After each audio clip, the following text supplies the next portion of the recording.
ఒక super star పక్కన act చేసే ఛాన్స్ రావడం మామూలు విషయం కాదు. నేను చేశాను. Thank you so much sir. Sukku sir మీకే ఇదంతా.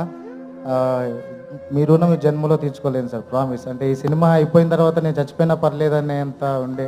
No problem sir. అంటే నాకు అంత నమ్మకం ఉంది సార్. అంటే ఒక యాక్టర్కి అంత హై అంత తొందరగా వచ్చింది అని మళ్ళీ నాకు సరిపోయింది సార్. ఆల్మోస్ట్ ఈ హైని నేను నా జీవితాంతం కంటిన్యూ చేయగలను.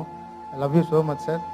బన్నీ సార్, మీరు ఇచ్చిన సపోర్ట్ ప్రతి షాట్లో తను వచ్చి జగదీష్ కేశవ అని అంటారు సార్. ఇప్పుడు కేశవ ఏం కంగారు పడుతున్నావు, ఏం కంగారు పడొద్దు, అలా చేద్దాం ఇలా చేద్దాం, ఎన్ని టేక్లు అయినా కూడా సార్ నాకు అంటే బేసిక్గా ఒక షాట్ అయిపోతే క్లోజప్ ఉంటే డైలాగ్స్ అంటే కో ఆర్టిస్ట్ డైలాగ్స్ చదువుతూ ఉంటారు.